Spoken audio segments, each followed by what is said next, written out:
अस्सलामुअलैकुम, आप देख रहे हैं GTV न्यूज़। मैं हूं आपके साथ शिरीन ज़ुल्फ़कार। हेडलाइंस आप मुलाहज़ा कर चुके हैं। बुलेटिन के बाकायदा आगाज़ करेंगे। सबसे पहले आपको आगाह करें NCOC के अहम फैसलों से। हुकूमत ने बैनुल-सूबाई इंटरसिटी और इंट्रासिटी पब्लिक ट्रांसपोर्ट बहाल करने का फैसला कर लिया है। 16 मई से ताहुक्म सानी पब्लिक ट्रांसपोर्ट 50% मुसाफिरों के साथ चलाई जाएगी। रेलगाड़ियाँ 70% मुसाफिरों के साथ चलाने की इजाज़त होगी। NCOC ने तमाम मार्केटें और दुकानें 17 मई से रात 8 बजे तक खोलने की इजाज़त दे दी है।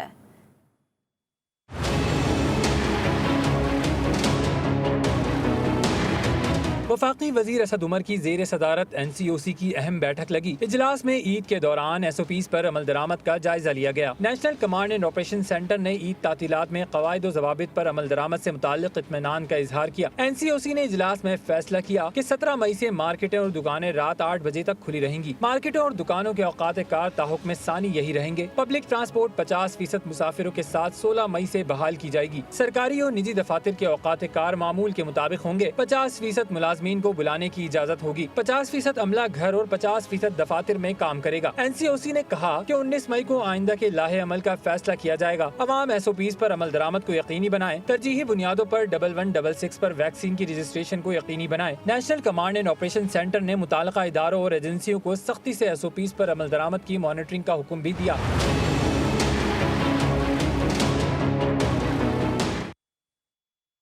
और अब ये जान लीजिए कि सिंध के तालीमी इदारे मजीद एक हफ्ते के लिए बंद रहेंगे। 23 मई तक तदरीसी अमल मुअत्तल रखने का फैसला हुआ है। वज़ीर तालीम सिंध सईद गनी के मुताबिक अब तदरीसी अमल 17 से 23 मई तक मुअत्तल रहेगा। अलबत्ता तालीमी इदारे के सरबराह कुछ असातिज़ा और गैर तदरीसी अमले को बुला सकेंगे। ऑनलाइन क्लासेज और दीगर ज़राए से तालीमी सिलसिला जारी रखा जाएगा।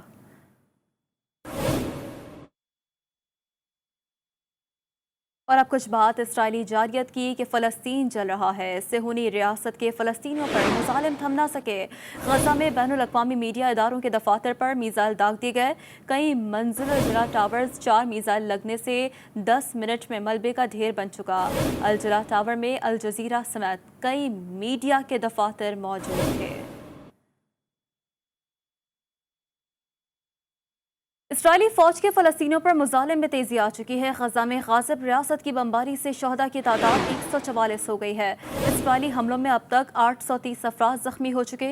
शहदा में 37 बच्चे और 22 ख़वातीन शामिल हैं।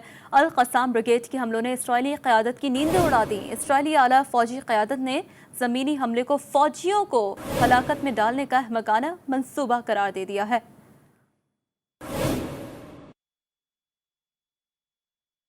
तो इसी तमाम तर मामले से मुतालिक हमास ने अपने ट्विटर पैगाम में कहा है कि यौम नकबे की मुनासबत से तमाम अरबों को बैतुल मक़दस की आज़ादी के सिलसिले में अपना किरदार अदा करना होगा। मस्जिद अक्सा को खाली कराने के सिलसिले में हमें गलियों में निकलना होगा।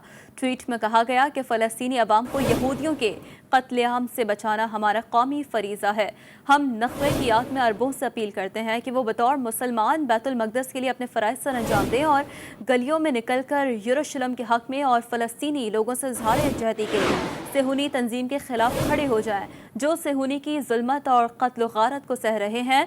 बैतुल मक़दस के लिए होने वाली जंग का सुराग पहली दफ़ा मस्जिद अक्सा से कुछ दूर फासले से शुरू हुआ और अब तमाम फ़लस्तीन में फैल चुकी है। जो रास्ता हम में यानी फ़लस्तीन और इसराइल में है वो मुज़ाहमत और महाज़ाराई है। जो जंग आज हम लड़ रहे हैं वो बैतुल मक़दस की जंग है और हम पूरी कौम का दिफा कर रहे हैं। हमास हक़ की जंग लड़ रही है, चाहे हमारी जान चली जाए। गज़ा का मगरबी किनारे से दस्तबरदार नहीं होंगे। सेहूनी रियासत इसराइल के फ़लस्तीनियों पर मुज़ालिम के खिलाफ दुनिया भर के शहरी सड़कों पर निकल आए। लंदन, फ्रांस, तुर्की, लेबनान, ऑस्ट्रिया, जर्मनी समेत दीगर ममालिक में मुजाहरे किए गए। मुजाहरीन के फ़लस्तीनियों से इज़हार यकजहती करते हुए इसराइल मुखालिफ नारे लगाए गए।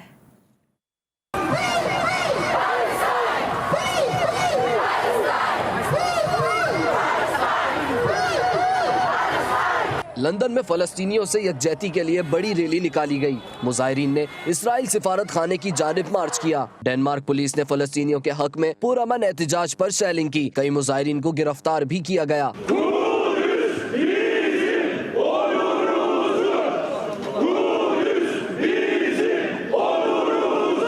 तुर्की के शहर अंकारा, इस्तांबुल समेत बांग्लादेश, उर्दन, लबनान, कोसोवो, स्कॉटलैंड समेत मुख्तलिफ ममालिक में एहतजाज किया गया। मजलूम फलस्तीनियों के साथ यकजहती का इजहार किया गया। इराक में मुजाहिरीन ने इसराइली परचम नजर आतिश किए और फलस्तीनियों के खिलाफ मजालिम बंद करने का मुतालबा किया। और एक बार फिर बावर करार दिया गया कि फलस्तीन के चप्पे चप्पे पर फलस्तीनियों का हक है। ईरानी सुप्रीम लीडर की फलस्तीनियों की मुकम्मल हिमायत का ऐलान। कहा, फलस्तीनियों पर मुजालिम के खात्मे के लिए अमली इक़दाम पूरी उम्मत मुस्लिमा का फ़र्ज़ है। इंशाअल्लाह बैतुल मक़दस समेत खित्ते से इसराइल का नामो निशान जल्द मिट जाएगा।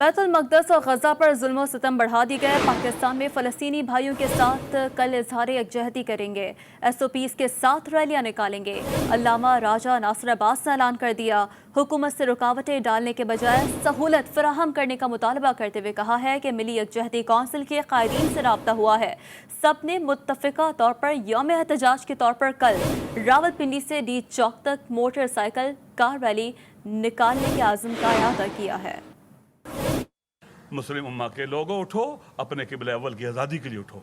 लिहाजा हम इंशाअल्लाह पूरे पाकिस्तान में कल का दिन जो है मिली यकती कौंसिल के फोरम से हम पूरे पाकिस्तान में GB से लेकर पूरे पाकिस्तान में कल का दिन फ़लस्तीनियों के साथ सॉलिडरिटी डे यौम यकजहती के तौर पर मनाएंगे। मेरी गुजारिश है कि ये रैलियाँ भी निकलें, ये मोटरसाइकिल्स पर हों, गाड़ियों में हों, SOPs का ख्याल रखा जाए और हमारी हुकूमत से भी हमारी गुजारिश है कि फैसिलिटेट करें ताकि पाकिस्तान से पैगाम जाए कि पाकिस्तान की मुसलमान अवाम जो एक एटमी मुल्क है पाकिस्तान, जो मुसलमानों का दिल है पाकिस्तान, जिसके अवामों के दिल धड़कते हैं अपने मुसलमान और मजलूम भाइयों के लिए। मुख्तलिफ उलमा के साथ राब्ते भी किए हम लोगों ने ताकि कल के दिन को भरपूर तरीके से हम सॉलिडरिटी शो करें फ़लस्तीनियों और मजलूमों के साथ, और आगे भी आने वाले दिनों में भी मुश्तरका तौर पर इंशाअल्लाह हम उनका साथ भी देंगे।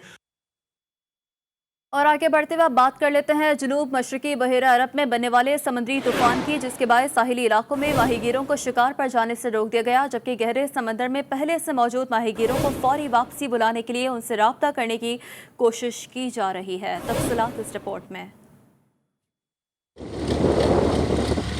मुतवक्के समुद्री तूफान ताउते के पेश नज़र सिंध के माहीगीरों को शिकार पर जाने से रोक दिया गया। दूसरी जानिब फिशर फोक फोरम की जानिब से माहीगीरों की वापसी के लिए राब्ते शुरू कर दिए गए हैं। इब्राहिम हैदरी, रेडी गोड, कक्का पीर और केमाड़ी के माहीगीरों को शिकार के लिए जाने से रोक दिया गया। माहीगीरों का कहना था कि हुकूमती इक़दामात पर अमल करेंगे। रोजी तो करना पड़ेगा, तूफान को भी देखेंगे, पेट को भी देखेंगे, बच्चों को भी देखेंगे। अभी बस तो हम तो अल्लाह के आसरे पे जाता है, तूफान आ जाता है, कोई निकल के इधर आ जाता है, कोई फंस जाता है उधर। हुकूमत को क्या करना चाहिए, वो गरीब को खाना पीना देवे, वो अगर बाहर नहीं जाएगा तो भूखा वो इधर सोएगा। बहुत सारी लांचें गहरे समंदर से वापस आ चुकी हैं, जबकि ईद से पहले समंदर में जाने वाली लांचें ताहाल वापस नहीं आ सकी, जिनको साहिल पर लाने के लिए इंतजामिया की जानिब से राब्ते किए जा रहे हैं। कैमरामैन मोहम्मद सलमान के साथ बुरहान मुस्तफ़ा, जी न्यूज़, कराची। मुमकिना समुद्री तूफान के असरात ठट्ठा और बदीन की साहिली पट्टी पर नमूदार होने लगे। केटी बंदर, खावर छान समेत साहिली पट्टी में गर्मी की शिद्दत में इजाफा हो गया। समुद्री तूफान की पेशगोई से माहीगीरों में शदीद खौफ व हिरास फैल चुका है। माहीगीरों का कहना है कि बदीन के साहिली इलाकों में मकामी लोगों के पास महफूज पनागाहें नहीं है। हुकूमत और इंतजामिया से अपील है कि हंगामी सूरत-ए-हाल से निपटने के लिए इंतजाम किए जाएँ। हमें तो ऐसी कोई भी सहूलत नहीं है। जो किश्तियाँ अंदर गई हुई हैं उनको भी वापस लाना मुश्किल हो गया, क्योंकि कोई भी राब्ता नहीं हो सकता समंदर में। हमारे गांव में एक तो टावर भी नहीं है जो फ़ोन पे बात हो पाए। असांखे ॿुधाए विया आहिनि त अचे थो तूफ़ान, पहाड़ी असांजी इन जे करे ॿेड़ियूं जेकियूं रहियूं आहिनि त उहे मथे पयूं आहिनि, बंदि आहिनि।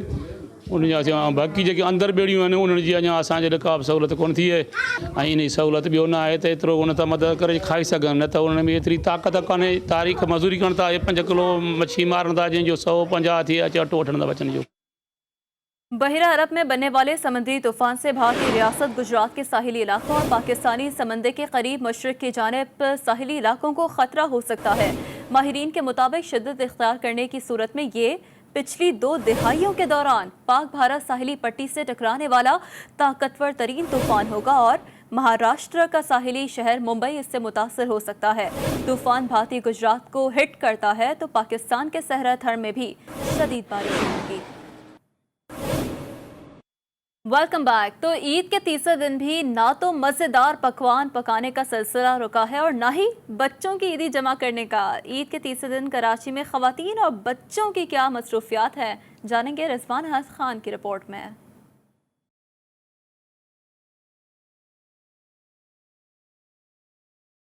ईद के तीसरे दिन भी ख़वातीन ने अपना दिन किचन में ही गुजारा।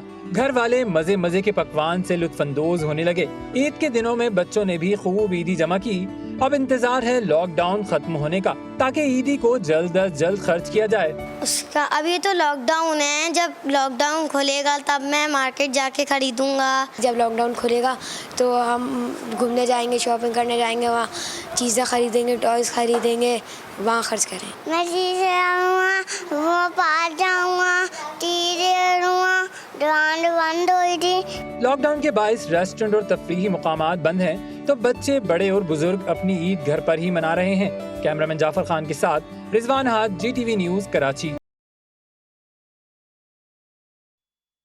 रुख करेंगे लाहौर का, जहां पर लॉकडाउन के बायस मेन शाहराहों पर फ्रूट रेहड़ी बानों की कतारें लगी है। कहते हैं कि ईद पर कुछ कमा ना सके, बच्चे डिमांड करते हैं, इसलिए सड़कों पर ही ईद मना रहे हैं। तफसीलात वहीद गुजर से जान लेते हैं। वहीद, आगाह कीजिएगा, क्या कहना है फ्रूट फरोशों का?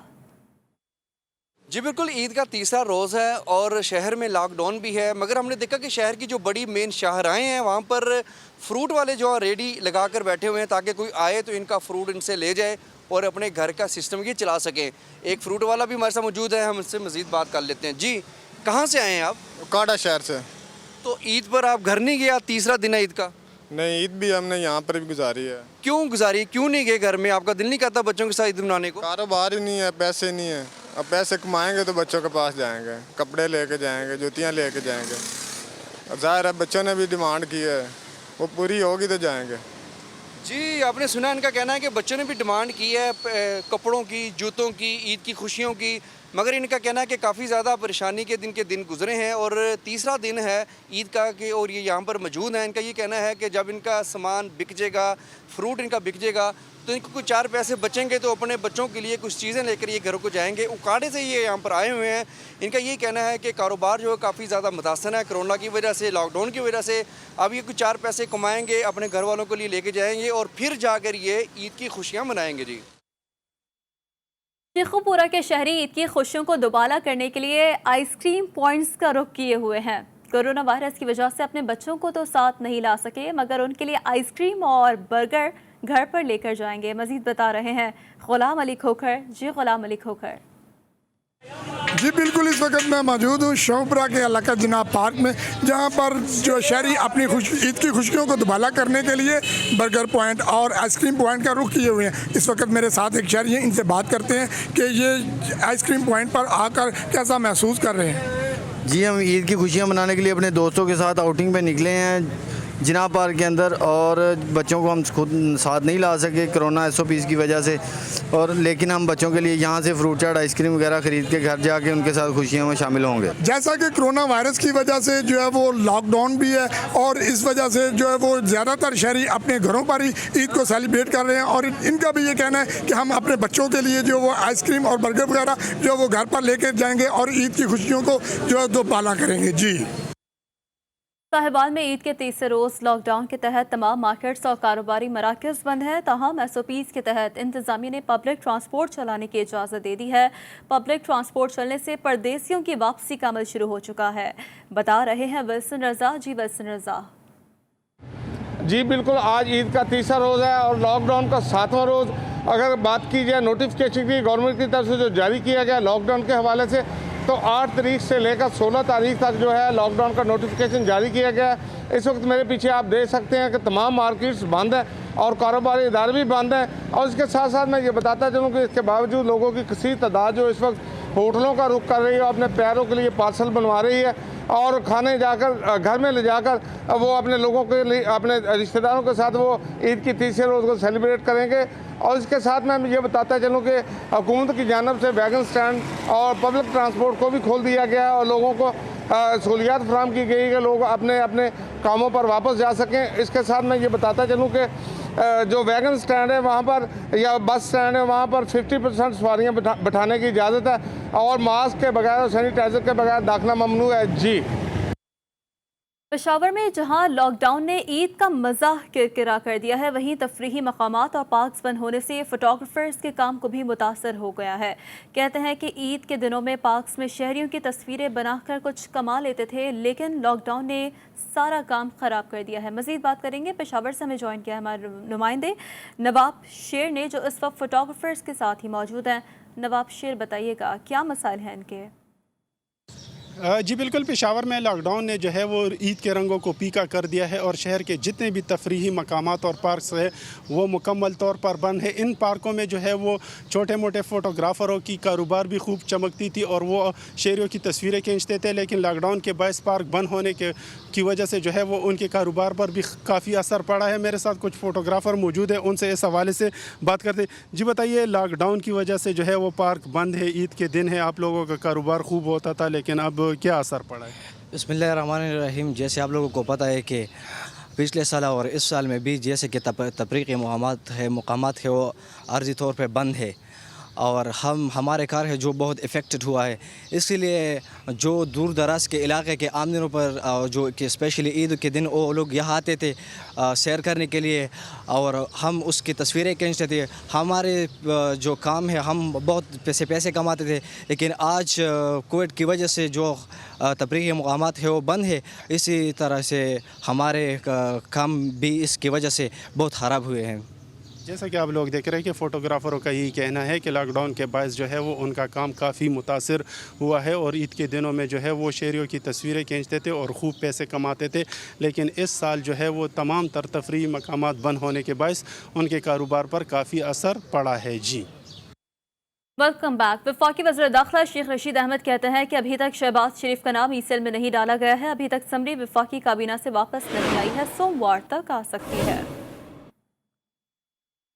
आगाह करें, वफाकी वज़ीर दाखिला शेख रशीद अहमद कहते हैं कि अभी तक शहबाज शरीफ का नाम ई-सेल में नहीं डाला गया है। अभी तक समरी वफाकी काबीना से वापस नहीं आई है, सोमवार तक आ सकती है। शेख रशीद के इसी बयान पर मुस्लिम लीग नून के पंजाब के सदर राना सनाउल्लाह का रद्द अमल सामने आ गया। कहता है कि शेख रशीद का वीडियो बयान झूठा है। शेख रशीद दफ्तर खोल के आताचीनी LNG रिंग रोड चोरों को ECL पे डालेंगे और वीडियो बयान जारी करेंगे। मुस्लिम लीग नून की तर्जुमान मरियम औरंगजेब ने ring road scandal fact finding report के बाद वज़ीर आज़म और वज़ीर आला पंजाब की गिरफ्तारी का मुतालबा कर दिया। आगाह करें आपको कि मुस्लिम लीग नून की तर्जुमान मरियम औरंगजेब ने ring road scandal fact finding report के बाद वज़ीर आज़म और वज़ीर आला पंजाब की गिरफ्तारी का मुतालबा कर दिया है। उनका कहना था कि इंक्वायरी रिपोर्ट आने के बाद इमरान खान, उस्मान बुज़दार और तमाम जिम्मेदार अफसरान को गिरफ्तार किया जाएगा। वज़ीर आला पंजाब सदा उस्मान बुज़दार की मुआविन ख़ुसूसी बराए इत्तला डॉक्टर फिरदौस आशिकाबा ने कहा है कि जाली राजकुमारी की छोटी और बड़ी कनीज़ें अपनी नौकरियां पक्की करने में लगी हुई हैं।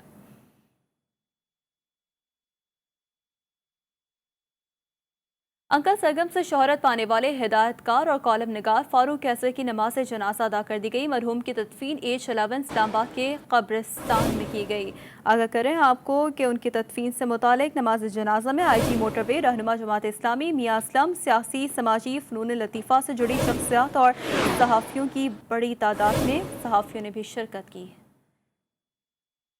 न्यूज़ स्टूडियो से फ़िलहाल इतना ही। अभी एक ब्रेक, जिसके बाद हाजिर होंगे हेडलाइंस के साथ। रहिए जी के साथ, जी पाकिस्तान के लिए।